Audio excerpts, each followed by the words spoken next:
Vale, voy a empezar con esta primera diapositiva que nos ayudará un poco a hacer una pequeño repaso de lo que ha sido las últimas clases, más que nada para recordar lo que hemos estado viendo.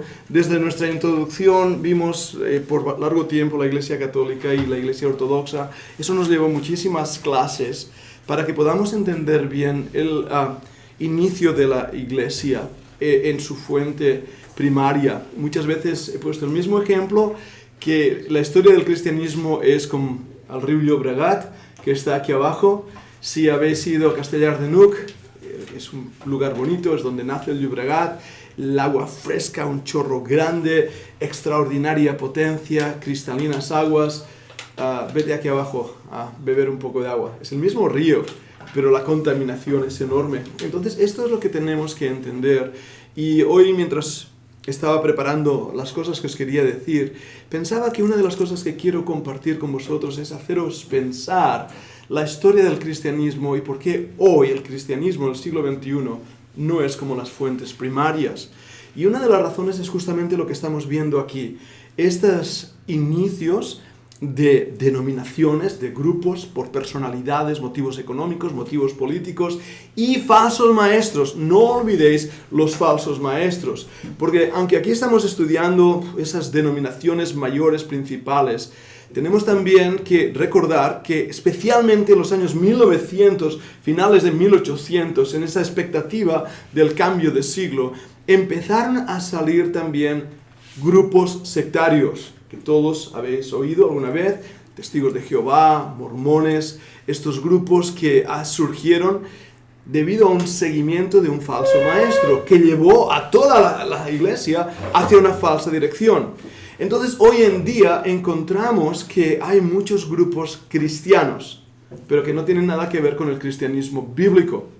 Y es necesario también que a medida que vayamos avanzando en la historia de las denominaciones, tengamos esto claro para poder entender el cristianismo que hoy estamos viviendo. De hecho, me atrevo a decir que si pasamos por delante de una iglesia que ponga iglesia evangélica, no sabemos lo que es hasta que no entramos. ¿Verdad que sí? No sabemos. O sea, entras en una iglesia evangélica y puedes encontrar cualquier cosa, desde conservadores a liberales, desde cultos clásicos, con música clásica, a cultos con música rock. Y si puedo aún dar una vuelta más de tornillo a esta idea, hoy en día el cristianismo se ha convertido en lo que yo he llamado neocristianismo. Hemos hablado por años del neoevangelicalismo, y seguro suena esta palabra, pero yo creo que igual que la neoortodoxia, el neoevangelicalismo ya son perros muertos del pasado. Pero hoy en día hay un nuevo cristianismo, una nueva manera de entender la vida cristiana, la doctrina, el ministerio, la filosofía de lo que es el cristianismo. Por lo tanto, con estas clases no solo quiero que podamos saber qué pasó y cuándo pasó y con quién pasó, sino que lleguemos a una conclusión básica para discernir lo que somos. Entonces, cuando hemos llegado a la iglesia luterana, por ejemplo, y hemos hablado del inicio del protestantismo, sin duda alguna hay cosas que nos identificamos, ¿verdad?, con el protestantismo. Pero de la misma manera os digo, hay cosas que no nos identificamos con Lutero, que no nos identificamos con el movimiento protestante reformador que intentaba solamente reformar la iglesia, o con algunos de los humanistas que intentaron simplemente cubrir los errores de la iglesia. En ese aspecto, somos más radicales en nuestra reforma, pero tampoco somos exactamente como los reformados radicales anabaptistas que llegaron a las armas. Entonces, todo eso tenemos que darnos cuenta por una razón.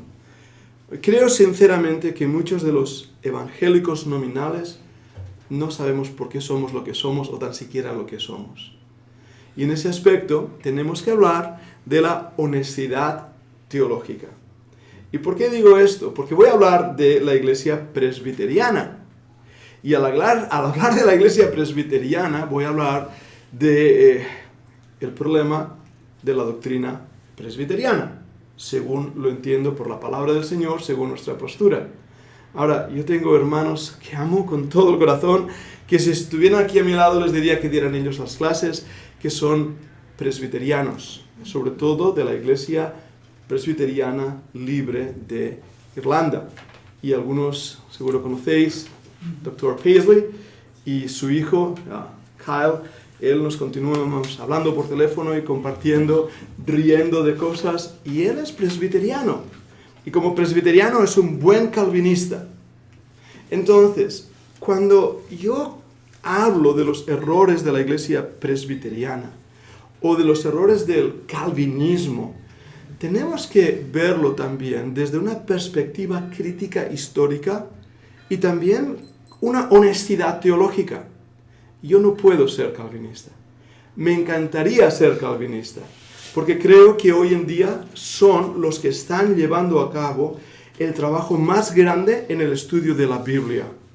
A diferencia de ellos, la mayoría de arminianos enfatizan en la responsabilidad humana, en el trabajo humano, en las obras humanas, creen que la salvación se pierde, son dados a mucho evangelismo, pero no tienen nada en la cabeza. Y muchas veces caen en el ridículo por no estudiar ni las Escrituras, ni su tiempo, ni historia, ni filosofía, ni arte, ni tantísimas cosas que la Iglesia presbiteriana, los calvinistas, han hecho. Por lo tanto, tenemos que verlo con una clara objetividad crítica. A la vez, cuando uno dice que no soy calvinista, y yo sé que este vídeo lo van a ver en otros sitios, por eso también estoy hablando así. Cuando uno dice, yo no soy calvinista, automáticamente, ¿qué pasa? ¿Eres arminiano? No. Dios me guarde de ser arminiano. Muchas veces bromeo diciendo que por la soberanía de Dios no soy calvinista. Así que, hermanos calvinistas, tenéis un problema con la soberanía de Dios que no me he hecho calvinista. Por la soberanía de Dios no soy calvinista. Pero por la gracia de Dios, por su misericordia, no soy arminiano. Porque si tuviera que decantar mi balanza hacia un lado, la decantaría más hacia un calvinismo moderado que hacia un arminianismo moderado. Porque creo que la balanza se tiene que mantener en medio. Entonces, nuestra postura en la Fundación Bíblica, y la conocéis todos, es ser bíblicos. Porque todo el mundo usa esa palabra, ¿no? ¿Qué quiere decir bíblicos? Pues predicar lo que dice la Biblia. Si la Biblia dice que por todos murió. No hace falta interpretar ese versículo diciendo, murió por todos los elegidos. Y cuando la Biblia dice que de tal manera amó Dios al mundo, no hace falta interpretar esas palabras con que el mundo son los elegidos. La Biblia dice lo que dice porque es lo que dice. Y como bíblico, creo lo que dice. Y cuando la Biblia dice, nadie las puede arrebatar de mi mano, ni de la mano de mi Padre, eso quiere decir que mi salvación está segura en Dios. Amén.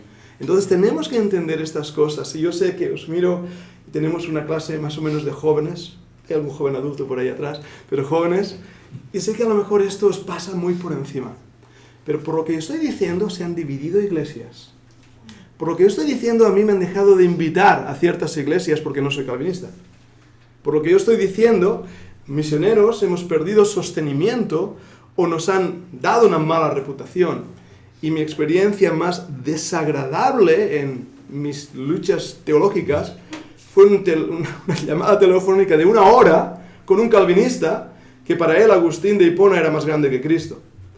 Entonces, decir estas cosas es duro, pero tenéis que estar preparados y tener honestidad teológica. Ahora, si entre vosotros hay alguien que sea presbiteriano, como he dicho antes, amén. Señor te bendiga.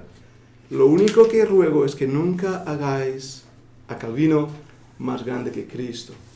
Y ahora entenderéis por qué cuando hable de la iglesia presbiteriana, vamos a ver lo que creen, vamos a ver cuáles son sus posturas, vamos a ver cómo se han desarrollado, y nos va a llamar la atención varias cosas. Los presbiterianos, historia de las denominaciones. ¿Cuánto y por quién fue creado los presbiterianos? Todos habéis oído hablar, ¿verdad?, de la iglesia presbiteriana. ¿Seguro conocéis alguna iglesia presbiteriana aquí en Barcelona? ¿No? No, en Irlanda. ¿En Irlanda? Los Wilson. ¿Los Wilson son presbiterianos? Sí, había olvidado a ellos, pero ¿ves? Esto sería igual que Ian Kyle Paisley. Hermanos que amamos, que respetamos, que tenemos comunión con ellos. Y también es necesario decir, ellos usarían la palabra Free Presbyterians. ¿verdad que sí? Tenemos que distinguir a los Free Presbyterian de los presbiterianos nominales. Eso tenemos que hacer una denominación. La mujer de mi hermana José Joy Sí, presbiteriana. es verdad. Ella venía de la iglesia de Kyle Paisley. Creció en la iglesia presbiteriana. Sí. Ella venía de la iglesia de Hoy en Paisley. día creo que no tiene el mismo pensamiento. Bien. Pero Bien. ella creció en una iglesia presbiteriana. Muy bien. Fijaros que son hermanos buenísimos. Buenísimos. Por eso en mi introducción he dicho, yo no creo como ellos. Y si Kyle estuviera aquí, bromearíamos el uno contra el otro, así, y nos gozaríamos leyendo las Escrituras y descubriendo ambos de Cristo. Y esa es la actitud que tenemos que tener. Que cuando hay cosas que no entendemos, las cosas ocultas pertenecen al Señor. Lo único que podemos hacer es con un espíritu humilde acercarnos al Señor y amarle a Él y servirle a Él. Así que yo quiero aclarar esto porque en ningún momento de mi clase quiero hablar en contra de hermanos tan queridos como estos. Pero sí voy a hablar en contra de las doctrinas o de los grupos presbiterianos que se han apartado de la verdad bíblica. ¿Por quién fue creada? Yo dije en una de mis clases que fue creada por Juan Calvino. Y voy a hacer una pequeña rectificación porque realmente no fue él, aunque sin duda alguna su influencia es primordial. En el año 1536, Juan Calvino escribe Los Institutos de la Religión Cristiana. Dije que la leyeras para esta clase. ¿Lo habéis leído ya, los 2 volúmenes? ¿Cómo? Muy bien. Hacerlo para algún día vale la pena leerlos, aunque es lectura realmente profunda. En el año 1643 a 1649 se hace un estándar teológico, la Confesión de Westminster. Esto define la doctrina presbiteriana. Si no la habéis visto nunca, en nuestra biblioteca está la Confesión de Westminster, los cánones de Dort, están ahí todos los libros reformados calvinistas, están ahí en nuestra biblioteca. Lo bueno de esto es que establecen doctrina. Ahora, ¿qué es una confesión? Bueno, creo que la mayoría de aquí habéis crecido casi en hogares evangélicos. Manolo, que se estaba entrenando para ser un monaguillo y un curilla, sabe lo que es una confesión, ¿verdad? Es una confesión. Nosotros, como protestantes, también tenemos confesiones. De hecho, la confesión es una declaración de fe. Cuando leáis en nuestras páginas web, declaración de fe, quiere decir lo que creemos. Entonces, estos hermanos eran muy eruditos. O sea, la cuna del movimiento reformador presbiteriano viene de gente erudita. Calvino, Knox, y de la sustracción de los humanistas, que van a tener también influencia en ellos. Entonces, lo que hacen es establecer doctrina, escribir doctrina, definir doctrina, para que una vez teniendo estas herramientas puedan ser usadas para el conflicto teológico. Una vez que entré en el seminario de teología me dijeron esto: los soldados combaten, los teólogos discutimos. Y es cierto, para poder defender doctrina tienes que definir, tienes que conocer, y realmente la doctrina y la filosofía llega a un punto que va muy de la mano y es difícil. Estos hombres eran extraordinariamente eruditos. En el año 1789 se organiza la Iglesia Presbiteriana en Estados Unidos. Fijaros si han pasado años desde el 1536, cuando se inicia el fundamento de esta denominación. Recuerdo lo que es una denominación, para los que no habéis estado en el principio de las clases.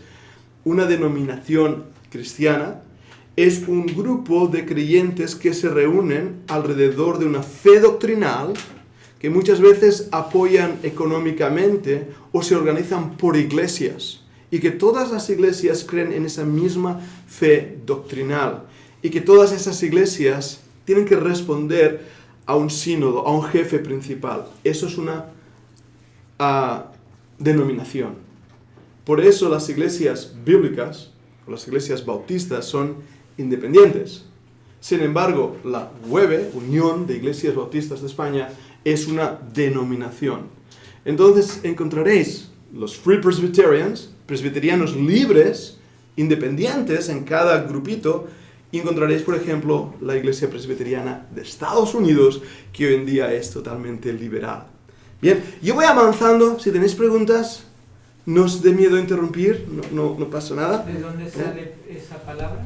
Presbiteriano. Gracias, eso era algo también que mencionaré, pero voy a... Perdón. No, es que además, no sé si lo mencioné en una de las clases anteriores, pero te lo recuerdo porque yo creo que era algo importante para decir hoy.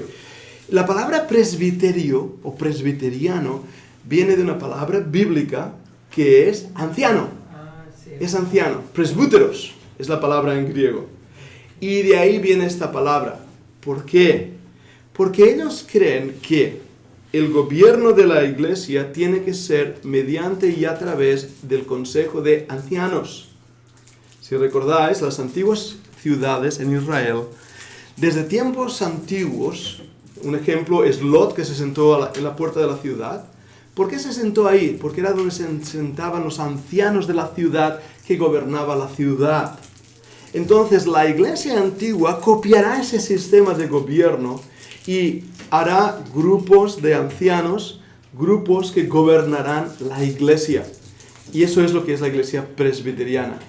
A diferencia de ella, lo hablaré más cuando hablemos con los bautistas creen en la congregación como medio de organización y de autoridad bíblica en la iglesia local.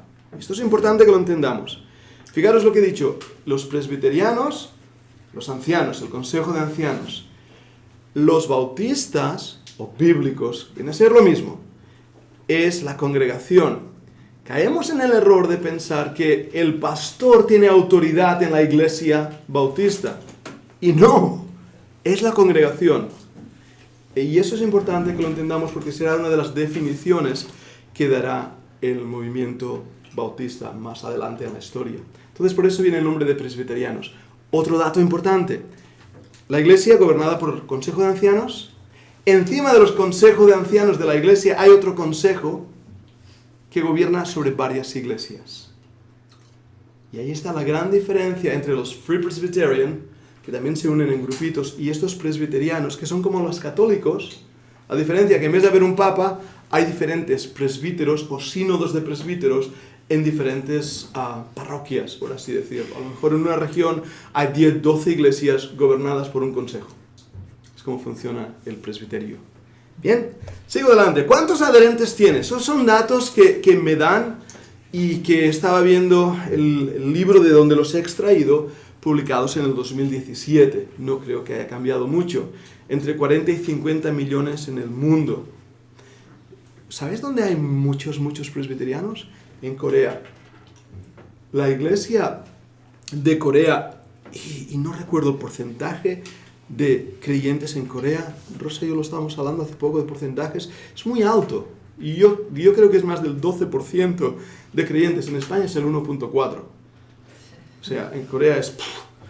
Pues son la mayoría presbiterianos, porque los primeros misioneros que fueron a Corea eran presbiterianos. Así que hay una tradición. Hay muchos presbiterianos. Solamente en Estados Unidos, 2 millones. 2 millones en Estados Unidos. Bien. Posición. ¿Qué creen los presbiterianos? Ya sabemos que son un buen grupo, que son gobernados por el consejo. Ya sabemos que están organizados en diferentes iglesias, a la vez gobernadas por un consejo de ancianos. Y hemos dicho que Calvino y John Knox, que no estaba ahí en la nota, John Knox, fueron los que realmente empezaron este movimiento llamado el movimiento presbiteriano. ¿Qué creen? Vamos a descubrirlo. Visión histórica. Las escrituras son inspiradas e infalibles, la única regla de fe. ¿Qué os parece? Bien. Correcto. ¿Qué más creen? Pecusa. Eso es una palabra rara. Quiere decir Presbyterian Church of United States of America. Es lo que quiere decir Pecusa, la iglesia presbiteriana de los Estados Unidos de América. La escritura es el testimonio sin igual de Cristo, pero expresada en meras palabras humanas, reflejando las creencias de su tiempo. Leerlo y pensar. Hay algo que rechina, ¿no? Sí, meras palabras humanas. La escritura es el testimonio sin igual. O sea, sí, es un testimonio sin igual. Es maravilloso. No hay otro documento histórico como este. Pero, y cuando empiezas con un pero, hay un problema ahí. Indica que lo que he dicho no tiene fundamento porque voy a decir otra cosa. Pero, expresada en meras palabras humanas, la Biblia son meras palabras humanas. No creen en la inspiración verbal y plenaria como tú y yo creemos. Reflejando las creencias de su tiempo. Por supuesto, ¿quién sabe? Ellos no tenían nada de los cohetes, de los barcos, de los buques, nada de eso, entonces... Pero esto es la Iglesia Presbiteriana de Estados Unidos. Eso es. ¿Qué es lo que hemos visto? ¿Ves que hay dos posturas? Una igual que nosotros, y se llaman presbiterianos. Pero ya las iglesias que se reúnen en este grupo, en Estados Unidos, la Iglesia Presbiteriana de Estados Unidos, es liberal. Es liberal. Sí, Manuel. Sí. Yo supongo que en un principio con Calvin, etcétera, esto era imposible, ¿no? Imposible, ¿En imposible. ¿En qué momento Imposible. encontramos esto? Qué buena esa pregunta. Bien, ¿en qué momento se produce una división de los fundamentos de la fe histórica, aquí en Europa, en las grandes denominaciones? Esa sería la pregunta. ¿En qué momento las grandes denominaciones, presbiterianos, luteranos, bautistas, generales, en qué momento dejan el fundamento de la fe para seguir doctrinas falsas? 1800, 1900, Karl Barth, Tillich. Hay otro que me vendrá después, los neo-ortodoxia. La neo-ortodoxia empieza en Alemania, en los seminarios teológicos alemanes, con grandes teólogos, conocedores de las lenguas bíblicas, conocedores de la historia y de la filosofía, y hacen una ortodoxia nueva. La palabra ortodoxia quiere decir enseñanza correcta, enseñanza correcta. Hacen una enseñanza nueva, se le llama neo-ortodoxia. Desde los seminarios centrales en Europa, especialmente Alemania e Inglaterra, estos hombres muy eruditos empiezan a enseñar que la palabra de Dios está contenida en la Biblia, pero que la Biblia no es la palabra de Dios. Que el nacimiento virginal del Señor Jesucristo es meramente una historia para que aquellos hombres pudieran entenderlo, pero que realmente Cristo no nació de una virgen. Empiezan a enseñar que tan siquiera Cristo es Dios. Los milagros y todo lo que hay en la Biblia sobre milagros es pura mitología. El pan y el vino, el pan que multiplicó el Señor Jesucristo, lo hizo porque ese niño cuando compartió el pan, su merienda, lo que hizo fue inspirar al resto de los 5,000 que hicieron lo mismo. Y de esta manera se multiplicó. Génesis 1, 2, 3, 4 hasta el capítulo 11, pura mitología copiada de Babilonia. Esto es lo que se empieza a enseñar en los seminarios.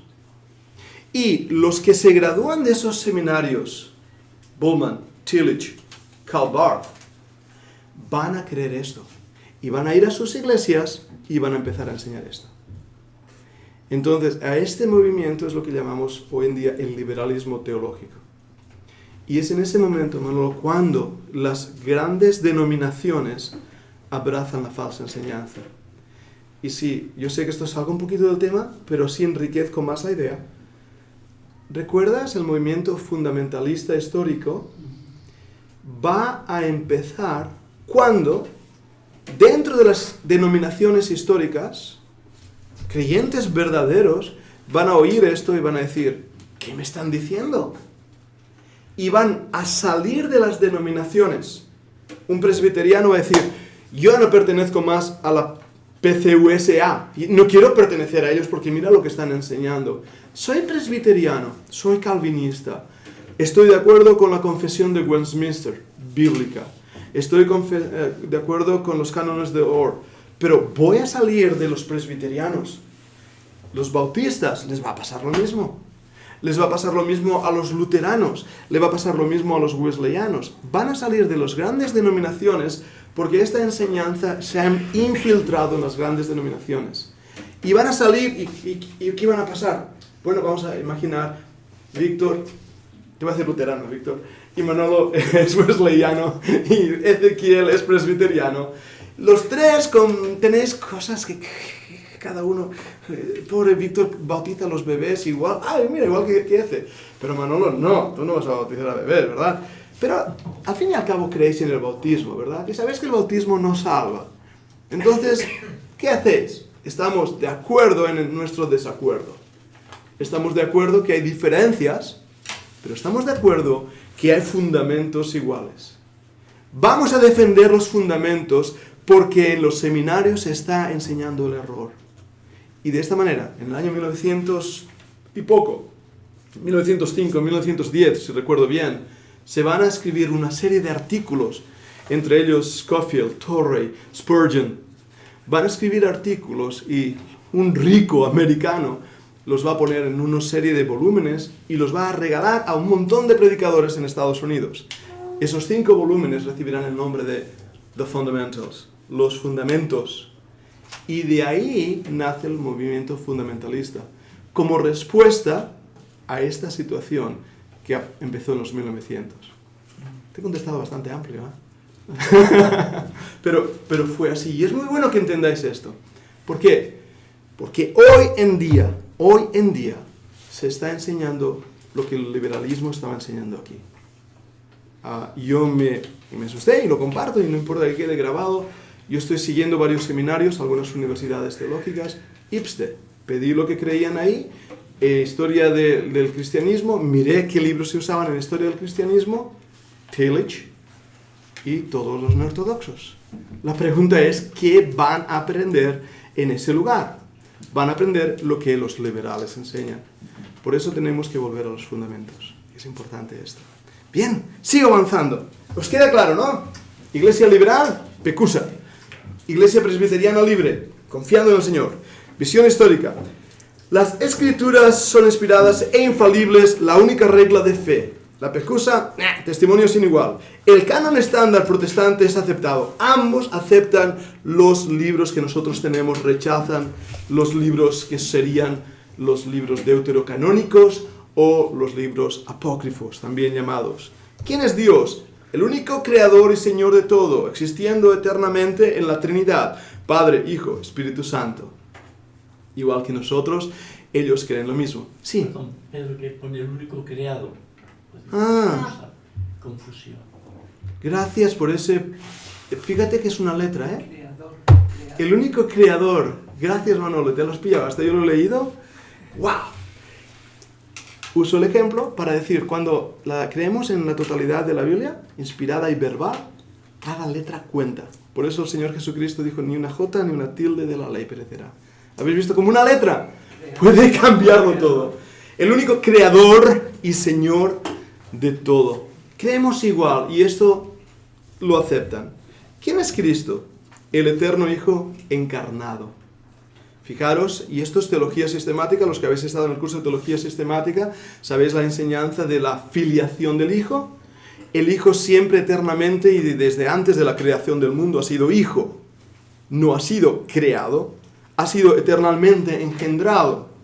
Y por eso es sin principio de días ni fin de ellos. Dios está fuera del tiempo, Dios crea el tiempo. Y en sus relaciones intrínsecas dentro del seno de la Trinidad, hay uno que es Padre, hay uno que es Hijo y hay uno que es Espíritu Santo. Los tres son uno, los tres son Dios. Y a la vez son tres personas claramente definidas y con voluntad, sentimientos y acción propia. Por lo tanto, el Espíritu Santo es Dios también.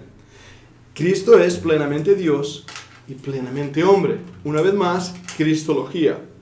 Cristo no es 50-50, como dicen en inglés 50-50. El Señor Jesucristo es 100% Dios.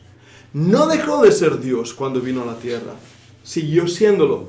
Pero su actitud y su servicio fue una actitud pasiva de obediencia al Padre, de poner su deidad y divinidad en una posición neutra para que su humanidad como hombre, como el Hijo del Hombre, pudiera venir a morir por nuestros pecados. Por eso era plenamente hombre. Tuvo sed, se cansó, lloró, comió, rió, aunque la Biblia no lo dice. Hay momentos que ves el sentido de humor que tuvo el Señor Jesucristo, en alguna ocasión bastante chocante también. Pero era un hombre, 100%, concebido y nacido de la Virgen María. La palabra virgen hoy en día creo que hemos perdido mucho lo que realmente significa. Porque cuando yo digo virgen, lo primero que viene ahí es la muñequita que hay ahí en la Iglesia Católica, ¿verdad? El muñeco. La palabra virgen es una joven que no ha conocido a un varón. Hablando de adultos, que no ha tenido relaciones sexuales. Su himen está intacto. Por lo tanto, es una mujer totalmente virgen. Ahora, esto es importante, una vez más, en contestación al liberalismo. En hebreo, la palabra es alma o alama. Quiere decir, se puede traducir, porque en hebreo hay palabras que tienen la misma palabra 40 traducciones diferentes. La palabra puede ser traducida joven, doncella. Casada o no casada, se puede traducir así. Entonces algunos liberales se toman el hebreo, la palabra alama, para decir, ves, la virgen no era virgen, era realmente una joven doncella. Bueno, hay un problema, y el problema es que se escribió también una cosa llamada la Septuaginta en griego. Y tanto la Septuaginta como también el Nuevo Testamento, escrito en koiné griego, utilizan la palabra aparthenos. Y la palabra aparthenos quiere decir virgen, tal como hemos dado la definición médica. Así que no hubo duda que el Cristo nació de una virgen.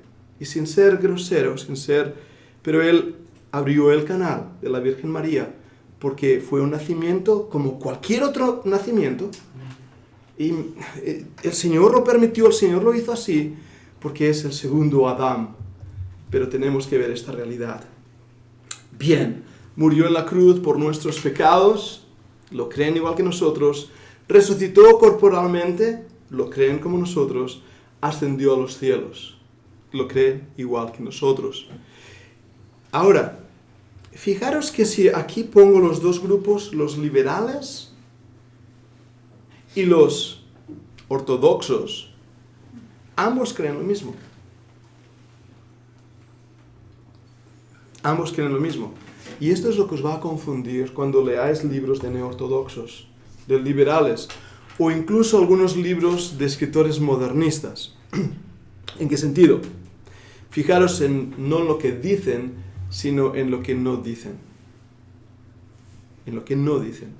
Y fijaros también cuando estudiéis teología o leáis, en cómo definen las palabras. Os pongo un ejemplo. ¿Creen los neortodoxos liberales o modernistas en la inspiración de la Biblia? Sí. Ah, igual que yo. No. Ellos creen que la Biblia me inspira cuando la leo. O que de la misma manera que leer Gustavo Adolfo Bécquer, mi poeta favorito. O leer Shakespeare, dramaturgo favorito. Que al leerlos te hace llorar, te hace reír. Cuando tú lees la Biblia, te inspira. Por lo tanto, la Biblia es inspirada. ¿Habéis visto? Ellos no creen en la inspiración verbal y plenaria. Creen en la inspiración incluso de ideas. Las palabras no son importantes. Lo mismo pasa aquí. Cuando los neortodoxos leen esto, concebido y nacido de la Virgen María, ellos no leen ahí Virgen Aparcenos, leen Álamos, una joven doncella. Por eso no os dejéis engañar. Mirad lo que dicen, cómo lo dicen, qué quieren decir sus palabras, y mirad lo que no dicen. Bien, vendrá otra vez en gloria a juzgarnos. Lo mismo. ¿Cómo somos salvos? Somos salvos solo mediante la gracia, cuando Dios nos imputa su don de justicia a través de la fe sola fide, en Cristo, quien murió por nuestros pecados. Las buenas obras son el resultado inevitable de la verdadera fe, pero de ninguna forma la base de nuestra justificación delante de Dios. Sola fide, sola Cristo, sola Escritura, solo Deo gloria. Y me falta uno, los 5 columnas del protestantismo. De todos los grupos, luteranos, calvinistas, presbiterianos, bautistas, ellos lo creen así. Entonces, si miramos la anterior diapositiva, ¿cómo somos salvos? Esta. El Hijo encarnado, plenamente Dios, concebido, la postura de Cristo, la postura de Dios, la salvación. Si miramos esto, podemos entender por qué los hermanos Wilson, la hermana ahí, el hermano Paisley, creen igual que nosotros. ¿Dónde está pues la diferencia? en la manera de gobernar la iglesia y en las doctrinas de salvación, en soteriología, como veremos ahora más adelante. Bien, ¿qué pasa después de la muerte? Las almas de los fieles van al cielo inmediatamente. Quisiera estar en la presencia del Señor. Pablo está luchando con su cuerpo y él dice que es mejor para mí estar aquí en la iglesia sirviendo al Señor o irme con el Señor. Es esa lucha. Bueno, las almas de los fieles van al cielo inmediatamente. Y en el regreso de Cristo sus cuerpos serán levantados para la inmortalidad, la vida eterna. Entonces, esto es igual que nosotros. No hay problema alguno. Las almas de los malvados, después de la muerte, son enviadas directamente al castigo eterno del infierno. ¿Aquí hay una pequeña diferencia? Manolo. Pero yo creo que la parte eterna ya será después del juicio final. Eso es. Aquí hay una diferencia entre el orden del juicio. Tiene que ver porque ellos, la mayoría de presbiterianos, no tienen la misma escatología que nosotros. Lo veremos después. No creen en el rapto, no creen en el libro de Apocalipsis. Para ellos es preterista. ¿Es qué? Preterista, son palabras muy técnicas, perdóname. Que es del pasado. Sí. Que es, ¿sabes? Como el pretérito de indicativo que decimos cuando estudiamos gramática. Cosas que ya no han ocurrido. Cosas que han ocurrido. ¿Cuándo ocurrieron? Persecución de Diocleciano, durante las grandes persecuciones de los 10 emperadores romanos, pasó el libro de Apocalipsis. Eso lo creía Agustín. Agustín de Hipona tenía esa visión. Tomás de Aquino y los tomistas creían esta postura. Por lo tanto, ellos van a tener una postura escatológica diferente a la nuestra. Ahora, sí creen en el infierno, y esto es importante. Yo me estoy encontrando, y os lo digo para que estéis preparados y estéis estudiando, dentro de nuestras iglesias algunas personas han dejado de creer en el infierno. Entonces es debido a que no se enseña suficiente en cuanto a estos temas. Y tenemos que ver que la Biblia habla claramente de la retribución y del castigo eterno para el incrédulo. Debo avanzar. ¿Qué es la iglesia? Muy buena pregunta. La iglesia es el cuerpo de Cristo, incluye todos aquellos que Dios ha escogido como su pueblo. Me estoy parando porque he visto una palabra ahí. ¿La habéis encontrado? Sí. Incluye todos los que ha escogido. Eclesia, escogidos. Representados por la iglesia visible, compuesta de iglesias que varían en pureza y corrupción. Solo Cristo es la cabeza de la iglesia. Amén al final. Amén al final. Ahora, yo estoy de acuerdo con esto. Yo estoy de acuerdo, totalmente. Y amén al principio. Y amén al principio también. Víctor, ¿te apuntas? Sí, es correcto. Y de hecho, una de las características de una buena doctrina es definir la iglesia como los renacidos, los creyentes verdaderos, elegidos desde antes de la fundación del mundo. La palabra del Señor nos lo dice.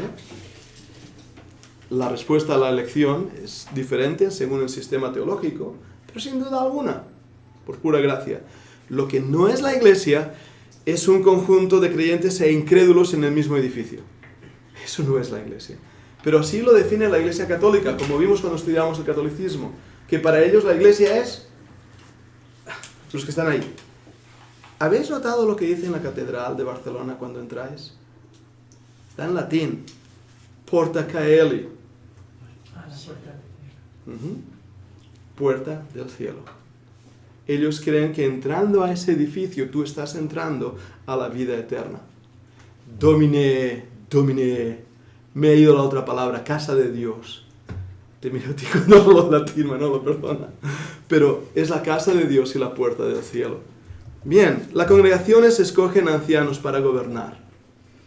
Sí, esto es igual que nosotros. Es la congregación quien escoge. No es el Papa. El presbiterio mayor es la congregación. Grupos regionales de ancianos. Ahí está la diferencia. Presbiteros se reúnen en amplias asambleas generales denominacionales. Y ahí está lo que difieren entre nosotros y ellos. los verdaderos presbiterianos, los que están unidos a la denominación presbiteriana, son dirigidos por una asamblea general que se reúne una vez, no sé cuántos, si al año o lo que sea, para discutir temas de fe y práctica de sus iglesias. ¿Sí? Una preguntita nomás, Pedro. Si se dejara llevar esta manera de llevar la iglesia, de ancianos presbíteros reuniéndose en la Asamblea General, ¿no vendría a terminar en un Papa, en un Roma? Sí. Porque ese es el camino. Eso es. Y de hecho, y una vez más lo digo sin intentar atacar, con mucho respeto delante del Señor, a Calvino se le acusó de ser el Papa protestante. Y para algunos presbiterianos o algunos calvinistas yo diría que para ellos es el Papa. No se atreven a contradecir lo que Calvino dijo, no se atreven a poner en duda lo que Calvino dijo. Entonces hay ese riesgo. Hay ese riesgo. Y hablando de a veces que a los pastores nos ha acusado de ser demasiado fuertes en nuestro liderazgo, pero los presbíteros son peores. Son peores porque termina un consejo de hombres gobernando lo que varias iglesias van a estar haciendo. Entonces eso es un peligro grande. Gracias por la observación. Con toda libertad, Manolo, si ves alguna cosa, me comentas. Bien, ¿qué es el bautismo? El bautismo no es necesario para la salvación, lo tienen clarísimo. Es una señal del nuevo pacto de la gracia, tanto para adultos como para infantes. Ahora, dejadme explicar esto, porque esto es interesante. ¿Tú sabes que los presbiterianos bautizan a los niños? ¿Por qué lo hacen? Ece. Puede ser que sea por el pensamiento de que ya están preelegidos. O sea, si ya están predestinados, es lo mismo si los bautizas de grande o de chico, quizás. Por eso que... Va por ahí los tiros, porque además te he dado unas palabras técnicas, muy técnicas. El pacto de la gracia. Pero ellos no lo saben si un bebé recién nacido es elegido, ¿no? ¿Correcto? Eso es lo que yo diría, a diferencia de lo que un presbiteriano diría, porque solo Dios sabe, ¿no? Pero hay un versículo que ellos tienen y te lo van a decir en tu casa. Eso es. Cree en el Señor Jesucristo y serás salvo tú y tu casa. Basado en este versículo, ellos creen que Dios hace con esa casa un pacto. Mis hijos serán salvos, elegidos, porque yo soy elegido. Por lo tanto, para poder sellar esa elección, bautizo a mi hijo, no para que sea salvo, ya será salvo, está elegido. Y aunque él no lo quiera, y esto es calvinismo puro, lo que estoy diciendo ahora, aunque tú no quieras ser salvo, si estás elegido, serás salvo. Dios te forzará a ello. Entonces bautizan a esos niños como un sello, y el bautismo se convierte en un sello de la gracia. Pero quiere decir eso que bautizando a los niños ellos se aseguran de que ese niño será salvo. ¿Es como ellos piensan, ¿no? Yo y estoy extrapolando al máximo el pensamiento teológico. Uy, qué palabras más técnicas estoy usando hoy en día. Lo que estoy diciendo es que cuando una persona tiene un pensamiento, te da una idea, tú tienes que llevar esa idea a la máxima de los resultados de esa idea. Te explico. Repite lo que me has dicho. Es que voy a hacer de abogado del diablo, por eso no te acuerdas, ¿no? Sí, eso quiere decir que bautizando a esos niños, ellos se aseguran de que se va a ser salvo. No hace falta asegurarse, es que serás salvo, porque ya está predestinado por ese pacto de la gracia. Pero ellos lo saben. Oh, claro que lo sé, porque yo creo que Dios me ha escogido a mí desde antes de la fundación del mundo, por lo tanto también a mi hijo lo ha escogido. Así que no es realmente para asegurarme, es simplemente para recordarle a él que cuando crezca recordará, papá me bautizó y aceptará el bautismo que yo le hice. ¿Y entonces uno que no ha sido bautizado de pequeño? Seguramente nunca será salvo, porque probablemente no haya sido bautizado, digo, no haya sido escogido. Estoy haciendo de abogado del diablo, pero ¿me entendéis el juego teológico? Sí. Perdón, vendría a sustituir entonces esa manera de entender el bautismo del infante como la persona del Espíritu Santo, haciendo de garante. Sí, correcto. Son las arras de nuestra herencia. El bautismo se convierte en el sello del pacto de la gracia. Y algo que me entró la duda ahora y bueno, me entró la duda. Cuando ellos afirman el hecho de tú y tu casa, están diciendo, mi hijo ya es salvo de por sí, ¿no? Bueno, entonces, si vos estás diciendo que tu hijo ya es salvo de por sí, y siguiendo el mismo lo que acabas de decir, entonces, como él es salvo, él y su casa será salvo, ¿no?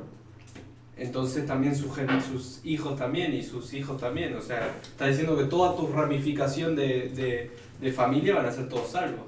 Y hay que creerlo así, porque es la lógica llevado a su máximo exponente. Lo que acabas de hacer es lo que he dicho anteriormente. Cuando tú llevas un pensamiento lógico a su máxima exponente, te das cuenta del error de esa idea. Y es lo que estamos haciendo ahora, llevando ese pensamiento a su máximo exponente. Sí. ¿Y qué pasa si se muere un niño antes de que lo bauticen? Muy bien, eso es muy buena pregunta también, porque va a ser una pugna teológica con Lutero, y de hecho en su biografía, en la película también se ve. La Iglesia Católica cree que si un niño muere y no es bautizado, se iba al limbo. Digo se iba porque ahora ya dicen que no existe el limbo, ni el purgatorio. Pero eso es lo que ellos creían. Eso es lo que ellos creían. Y Lutero se enfada y dice, no. Un niño va automáticamente al cielo. No hace falta ser bautizado. Ahora, yo sé que en estos son uno de los temas difíciles con una pequeña base bíblica. La base bíblica se encuentra cuando el Señor Jesucristo dijo, dejad que los niños se acerquen a mí, no se lo impidáis porque de ellos es el reino de los cielos. Sus ángeles ven siempre el rostro de mi Padre. Ese versículo es tremendo. Hay otro versículo que David, ¿sabéis la historia? Tiene un bebé, muere y él dice, es necesario que yo vaya a él. Entonces, basado en esos pasajes, podemos creer que hay lo que llamamos, ¿cómo lo traduzco? Época de accountability. De contabilidad, de responsabilidad. Creemos que hay un momento en que los niños no saben lo que es el bien y el mal. Un versículo que me encanta es cuando el Señor envía a uno de mis profetas preferidos, Jonás. Lo envía a Nínive. Y el Señor utiliza una expresión cuando le dice a Jonás, ¿no tendré misericordia? No me recuerdo el número que menciona. Que no sabe distinguir entre su mano derecha e izquierda. ¿Recordáis esas palabras del Señor? Que también pueden incluir personas con ciertos problemas. Bueno, lo que pasa a veces es que eso es una expresión hebraica. Las expresiones idiomáticas en cualquier idioma son muy difíciles de traducir. Por ejemplo, yo digo, don't pull my leg. Y tú me dirás que no te he tocado la pierna. Don't pull my leg se traduce, no me estires la pierna. Pero esa expresión, don't pull my leg, equivale a nuestra expresión castellana, no me tomes el pelo. Son expresiones idiomáticas. Si yo traduzco en inglés, don't touch my hair, el americano me dice, no te he tocado. ¿Me entendéis? Son expresiones idiomáticas. Entonces, cuando leemos en el libro de Jonás, esa expresión es idiomática. Se está refiriendo a niños. Se está refiriendo a infantes. En griego hay 12 palabras para niños. Nosotros tenemos infante, niño, bebé, pero en griego hay 12. Hacen aún una distinción más clara de las edades de los niños. Y en este caso encontramos la misma idea. Dios tiene misericordia de los niños, por eso el bautismo no es necesario. Pero lo que sí vemos en toda la Biblia es que se bautizaron aquellos que habían creído como obediencia al Señor Jesucristo. El bautismo no salva, pero es obediencia al Señor. Eso es. Sí. También he visto, como en los Wilson, que los bautizos los hacen por aspersión, no es eso, quiere decir algo. Inmersión. Quiere decir algo. Es otra de las pugnas teológicas con ellos. Y lo mismo hace la Iglesia Católica. La Iglesia Católica vierte agua en la cabecita del niño y después, cuando te mueres, te rocía con las aguas del bautismo. ¿Sabéis eso, no? Lo habéis visto. ¿De dónde viene esta costumbre? Buena pregunta.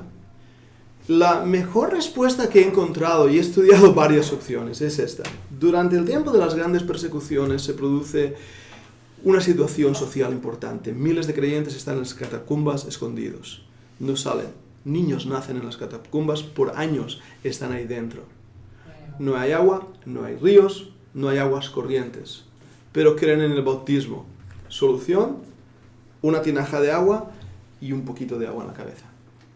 Ahí nace la idea de la aspersión, que es lo que hacen los presbiterianos. Quizá también se me ocurrió, como bautizan a niños, a un bebé no lo pueden meter dentro del agua porque se va a ahogar.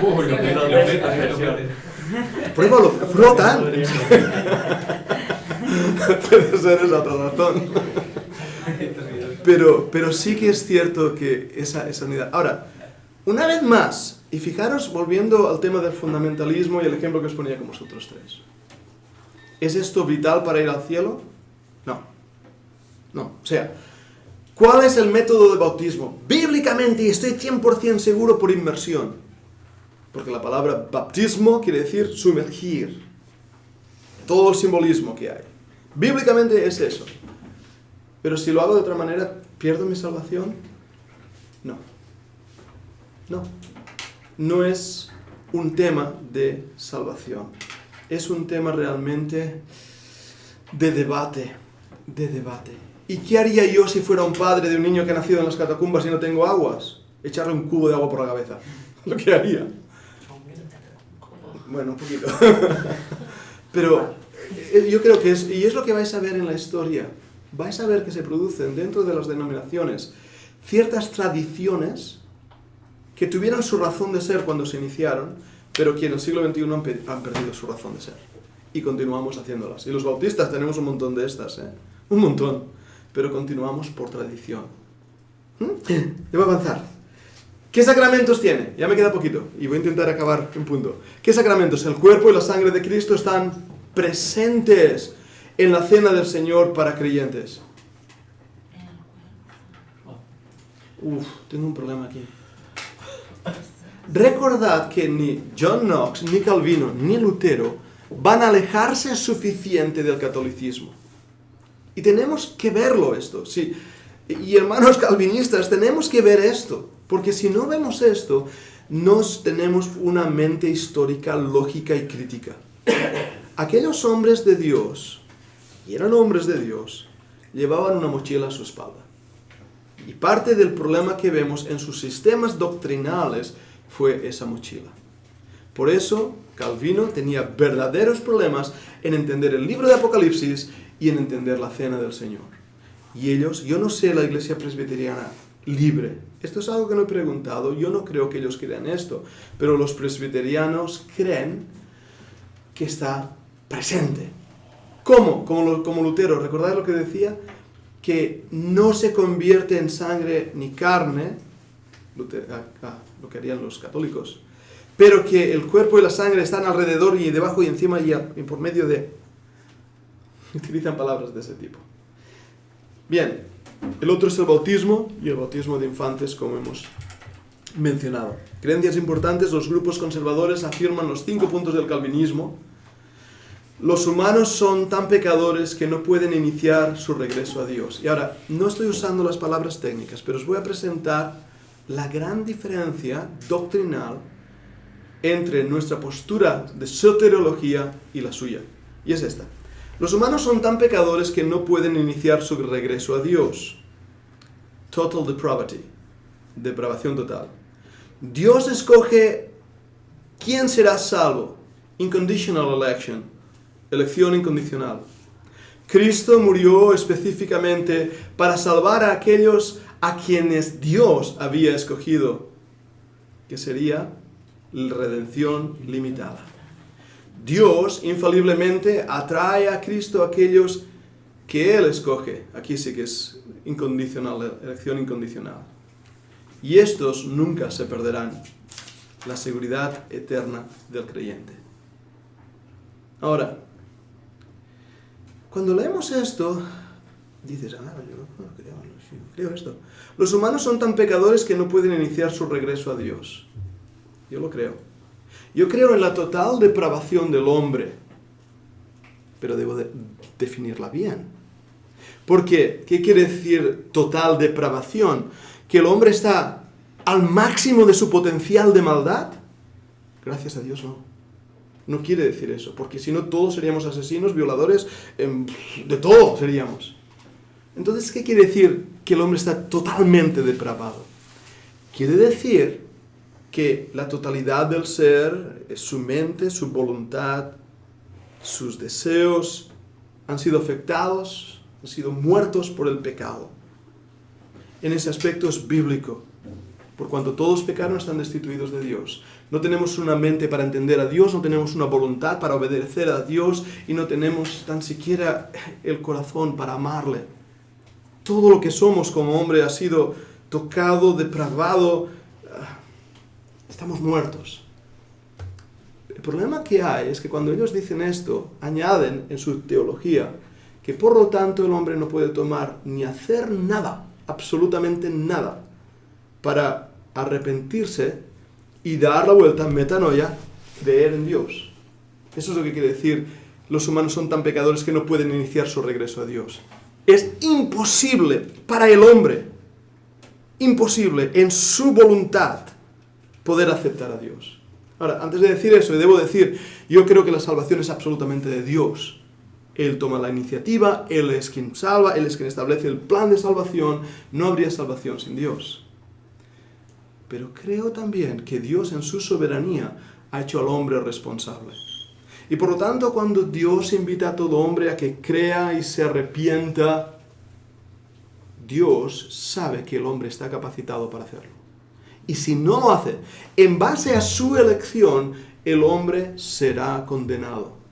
Vaya, ya me han acusado de arminiano, porque eso es lo que Arminio diría. Pero es lo que la Biblia enseña. Además, Dios escoge quién será salvo. Si lo leo así, sí, Dios escoge, déjame definir escoger, ¿no? Mejor definimos escoger. Tal vez también tengamos que definir qué quiere decir conocimiento preanticipado, presciencia de Dios. Creo que deberíamos definir esto, y sé que en estos 5 minutos de clase no voy a hacerlo todas estas cosas, pero aquí hay un problema que yo veo muy, muy claro. Y es que el calvinismo cree en lo que llaman doble elección. Doble elección. ¿Qué quiere decir elección? Doble elección. Que Dios, en base a su soberana voluntad, hacer lo que Él quiere, cuando quiere y como Él quiere, soberana voluntad, escoge para salvación a quien Él quiere y condena a quien Él quiere. Es decir, es una elección limitada en base a su soberanía, en mi opinión, arbitraria. Tú al cielo, tú al infierno. ¿Es este el Dios que muestra la Biblia? Yo creo que no. Pero este es el Dios que Agustín de Hipona presenta. Una vez hablé de su influencia gnóstica, y él era gnóstico, y también en el entendimiento de la elección, él trajo todas sus ideas gnósticas, porque en la Biblia no se menciona la palabra elección en cuanto a la salvación o al infierno. Se utiliza para referirse a un pueblo o una nación, como el caso de Esaú amé y Jacob amé y a Esaú aborrecí, refiriéndose a la elección a Israel como nación. La palabra elección no se es usada para enviar a alguien al infierno, no es en ningún lugar. Aunque es cierto que hay un versículo en el libro de Hechos que en la Biblia de Ginebra, traducida por calvinistas, la palabra elección dice aquellos que estaban predestinados para ser salvos, lo dice de esta manera. Pero es que la palabra en griego no es predestinado para ser salvo, sino que estaban preparados, dispuestos, que habían escuchado la palabra y su corazón estaba dispuesto a abrazar la verdad. Entonces las palabras también son importantes. Yo no creo en ese Dios arbitrario. Dios escoge quién será salvo. Cristo murió específicamente para salvar a aquellos a quien Dios había escogido. Una vez más, estamos extrapolando, llevando al máximo de las ideas. Y tiene toda su lógica. Este punto tiene toda su lógica. Si Dios escoge para salvación a quien Él quiere, Cristo vino a morir por ellos. ¿Por quiénes? Por los elegidos. ¿Lo entendéis? Ellos dirán que si Cristo derrama su sangre por aquellos que van a ir al infierno, la sangre de Cristo es pisoteada, menospreciada y perdida. Y eso no puede ser. Por lo tanto, Cristo no pudo derramar su sangre por aquellos que no habían sido elegidos. A esto se le llama redención limitada. Sé que es profundo y lo estoy además yendo muy rápido, pero Manolo, si algo me ayudas en ello sin temor alguno. Lo que yo veo que la sangre de Dios es dada cuando el hombre con su responsabilidad la desecha. Ahí Correcto. Ahí se breve. Sí, eso es. Sí, perdona.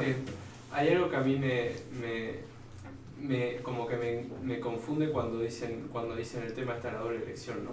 Porque si vos ves en la base, Dios en teoría no, la palabra dice, creó al hombre para darle gloria, ¿o no? Sí. Bueno, entonces, ¿para qué Dios crearía al hombre? Para darle gloria, pero elige solo una parte para para salvar y otra parte la elige para condenarse. O sea, eso no le está dando ninguna gloria, está diciendo de que no tiene el poder para salvar a toda la humanidad, no le veo el sentido. Sí, sabes, y me sabe mal responderte cómo lo voy a hacer, pero he leído calvinistas decir que incluso la condenación del pecador trae gloria a Dios.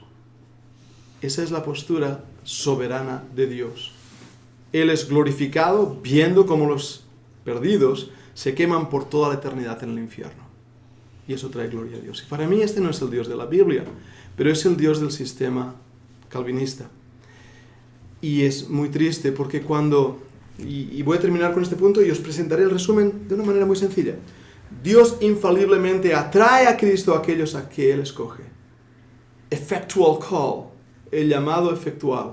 Tengo que decirlo en inglés porque lo aprendí en inglés, las palabras, es tulip. Es como se utiliza la palabra tulip. ¿Qué quiere decir esto? Yo lo he escuchado desde un púlpito. Aunque no quieras ser salvo, si Dios te ha escogido, tú vas a ser salvo. ¿Dónde está el arrepentimiento? ¿Puede Dios salvar a alguien que no se arrepienta? No. La Biblia dice: de tal manera amó Dios al mundo. Hay un versículo en 1 Timoteo que dice que Dios no quiere que se pierdan, sino que todos procedan al arrepentimiento. ¿Acaso quiere Dios algo que realmente no quiere porque va en contra de su propia estipulación soberana para condenar a aquellos que Él dice que no quiere que se pierdan? ¿Entendéis mi razonamiento? Dios no quiere que nadie se pierda, pero Él mismo no los ha salvado. Entonces, bien, me dirás, ¿qué derecho tiene Dios de condenar a aquel a quien no le ha dado ninguna oportunidad para ser salvo? Y el calvinista me dirá, todo el derecho, porque Dios es soberano. Permíteme entonces responderte con esto. Busca la palabra soberano en la Biblia. No la encontrarás. Porque la palabra soberano, usada en el contexto que ellos lo usan, es una palabra que se utilizó en la Edad Media, déspotes. En griego aparece la palabra déspotes, en castellano tenemos la palabra déspota. Es un señor medieval que aplica su autoridad de una forma fuerte. Entonces me dirás, la salvación es un misterio. Claro que es un misterio para el calvinista que no tiene manera de coordinar la Biblia y su sistema teológico. Pero la Biblia es tan sencilla. El evangelio del calvinista es este. Manolo, te miro a ti, te escojo a ti porque sé que no te... Tú eres un pecador.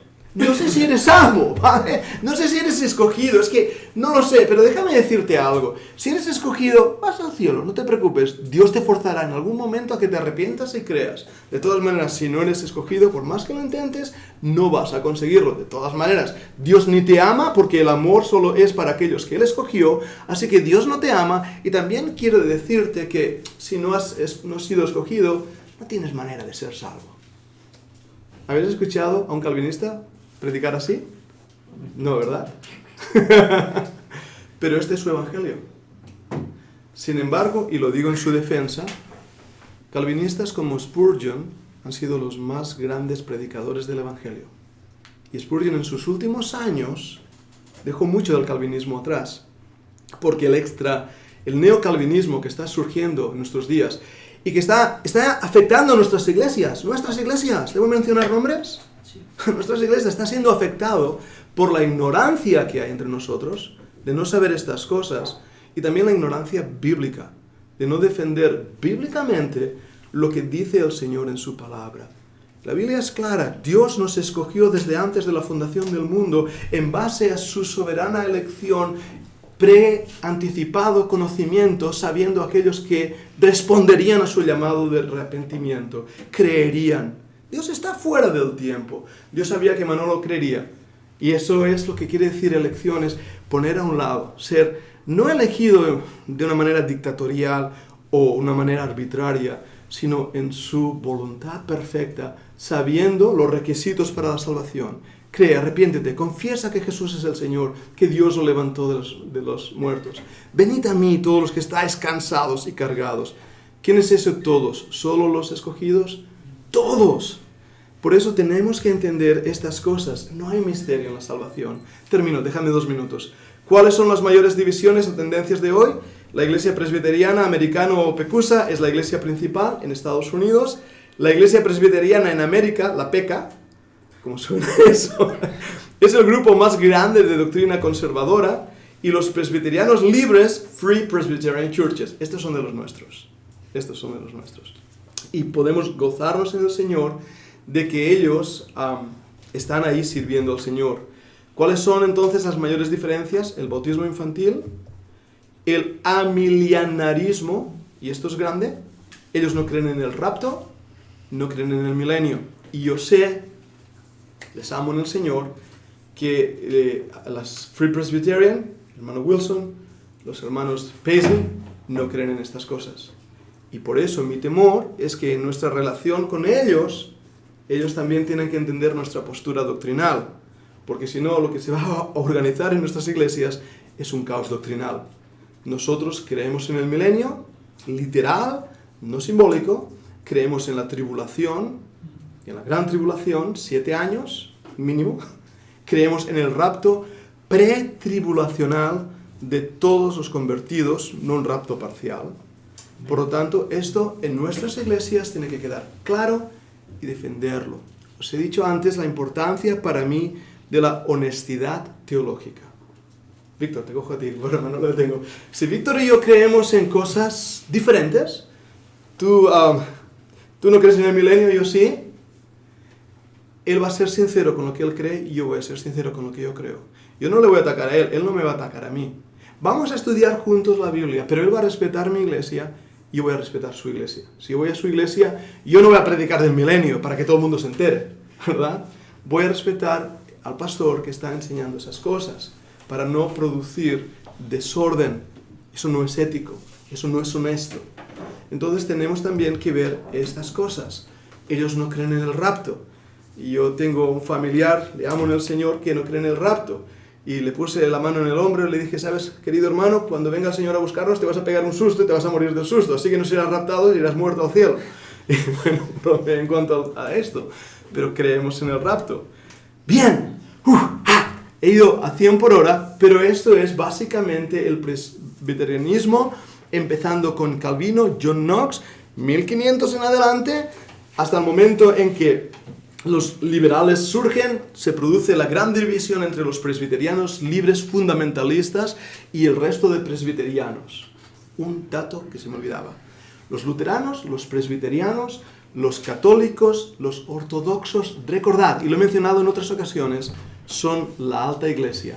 Todos ellos vinculados y unidos a los gobiernos de sus respectivos países.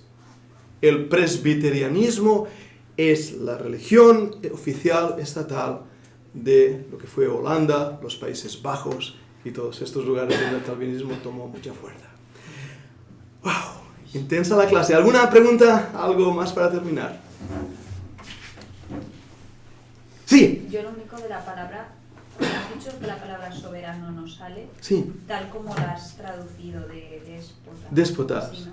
Porque creo que, o sea, soberano sí sale la palabra, pero igual es otro. Claro, déspota no es.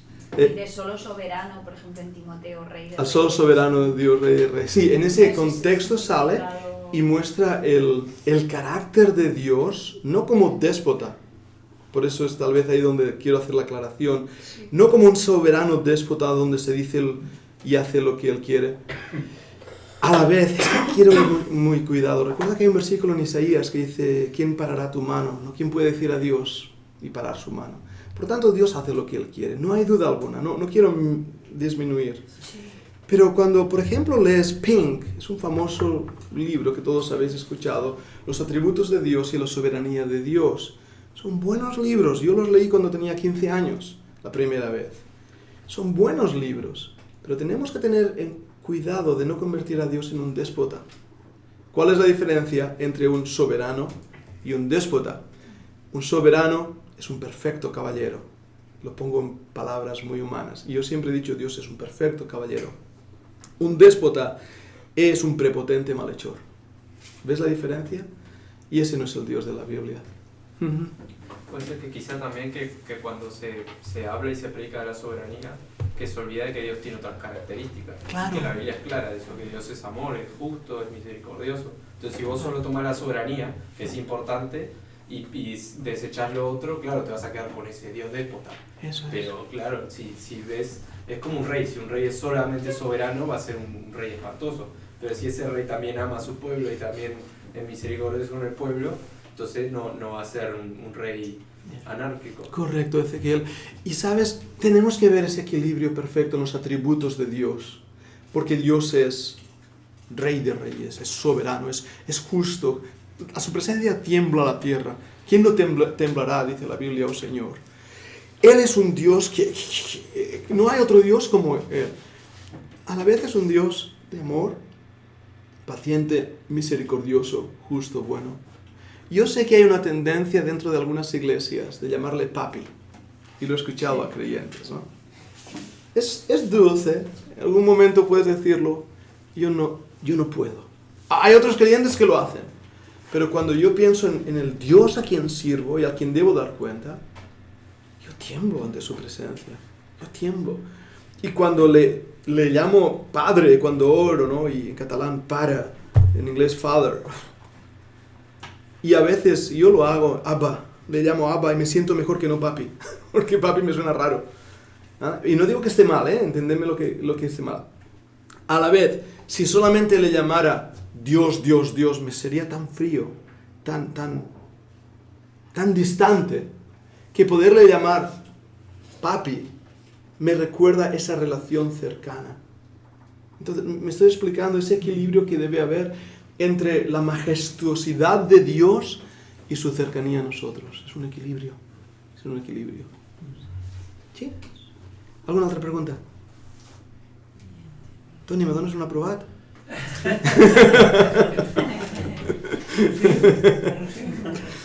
Muy bien. Vamos a terminar, ya es la hora. Pero os agradezco, he disfrutado mucho la clase. Es complejo lo que he estado enseñando hoy, muy complejo. Y espero no haber ofendido a nadie, espero no haber dañado a nadie. No creáis lo que yo digo, creed lo que la Biblia dice. Si hay algo lo que he dicho que no estáis de acuerdo conmigo, no pasa nada. Y voy a bromear, cuando lleguemos al cielo os daréis cuenta que yo tenía razón. No. Cuando lleguemos al cielo nos daremos cuenta que Cristo tenía la razón. Caeremos a sus pies, ahí ya no habrá más discusiones. Y estarán a nuestro lado hermanos presbiterianos, arminianos. Termino con esto, ya termino. Le preguntaron, me parece que fue Spurgeon. Siempre tuvo que ser Spurgeon. Le preguntaron, Spurgeon, cuando llegues al cielo verás a John Wesley. ¿Sabéis quién era John Wesley, no? Arminiano por excelencia. Y Spurgeon dijo, con su puro en la boca, me lo puedo imaginar. ¿Sabéis que fumaba puros, no, Spurgeon? No. Sí, fumaba puros y bien grandes. Ya. Eso fue antes que descubrieran que producía cáncer y que era malo para la salud. Spurgeon sacó su puro y dijo, no. Y el otro se rió y dijo, lo sabía. Y Spurgeon, con su buen inglés, dijo, no. Él estará tan cerca del Señor y yo tan lejos que me costará verle. Esa es la definición que Spurgeon tenía de Wesley. Y Spurgeon era un buen calvinista, pero sabía distinguir donde había un buen hermano. Un hombre que predicó de la santidad. Fue la clave de John Wesley, de la responsabilidad del creyente de ser santo. hablando del puro de Spurgeon, con esto termino. Hablando del puro de Spurgeon, una vez Moody le dijo a Spurgeon, Spurgeon, fumar es pecado. Vaya. Moody. Y Spurgeon le miró a Moody y le pinchó en la barriga y le dijo, Moody, la gula es pecado. Así que tenemos que estar ahí. Víctor, amado hermano, ¿quieres terminar para orar? Vamos a terminar.